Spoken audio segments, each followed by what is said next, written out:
കോട്ടയം നാഗമ്പടത്ത് നടക്കുന്ന എന്റെ കേരളം പ്രദർശന വിപണന മേളയിൽ ശ്രദ്ധ നേടുകയാണ് ടൂറിസം വകുപ്പിന്റെ പവലിയൻ. കളിമൺപാത്ര നിർമ്മാണം നേരിട്ട് കണ്ടറിയുന്നതിനൊപ്പം സ്വയം നിർമ്മിച്ചു നോക്കുന്നതിനും ഇവിടെ അവസരമുണ്ട്. വൈക്കം സ്വദേശി രാജേഷാണ് കളിമൺപാത്രം നിർമ്മിക്കുന്നത്. ഉത്തരവാദിത്ത ടൂറിസത്തിന്റെ ഭാഗമായാണ് കളിമൺപാത്ര നിർമ്മാണം.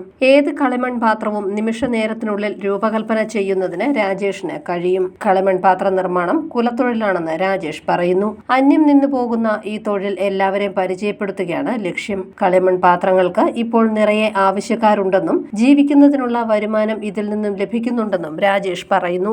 നമ്മളിത് ഇപ്പം ഇത് പാരമ്പര്യമായിട്ട് ചെയ്തു വരുന്നറിയാം. ഇതന്നെ കുലത്തൊഴിലാണ്. ഇതുകൊണ്ട് തന്നെയാണ് നമ്മളിപ്പോ ഇത് ഉണ്ടാക്കി സെയിലുണ്ട് ചെയ്ത് ഉണ്ടാക്കി കൊടുത്ത് സെയിൽ ചെയ്യുന്നു. ഇപ്പൊ കുഴപ്പമില്ല, നേരത്തെ റേറ്റ് കുറവായിരുന്നു. ഇപ്പൊ നമുക്ക് ജീവിക്കാനുള്ള കിട്ടുന്നുണ്ട്. ഇപ്പൊ ന്യായമായിട്ട് സെയിലുണ്ട്. കാരണം അലുമിനിയം സ്റ്റീലൊക്കെ ആൾക്കാർ ഉപേക്ഷിച്ചിട്ട് ഇപ്പൊ നേരത്തെ ഈ മൺപാത്രത്തിലേക്ക് വരുവാണല്ലോ. അപ്പൊ ആ രീതിയിൽ നമ്മൾ ഇപ്പൊ കുറച്ച് സെയിലുണ്ട്. അതൊക്കെല്ലാം പഴയ പോലെ അല്ല, ഇപ്പൊ മാർക്കറ്റുണ്ട്.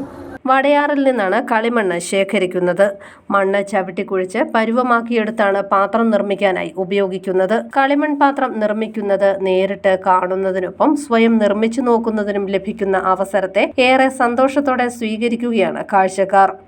കാണാൻ വന്നപ്പോഴാണ് ഇതുപോലെ ഒരു ഐറ്റം ഉണ്ടാക്കുന്ന കണ്ടത്. ചേട്ടൻ നല്ലതായിട്ട് പറഞ്ഞു ചെയ്യുന്നതൊക്കെ ആദ്യമായിട്ടാണ് ഇത് കാണുന്നത്. എല്ലാവരും വന്നൊന്ന് എക്സ്പീരിയൻസ് ചെയ്യണം. ഇതൊന്ന് പ്രദർശനമേള കാണാൻ വരണം. നല്ലൊരു എക്സ്പീരിയൻസ് ആണ്. News bureau, Kottayam.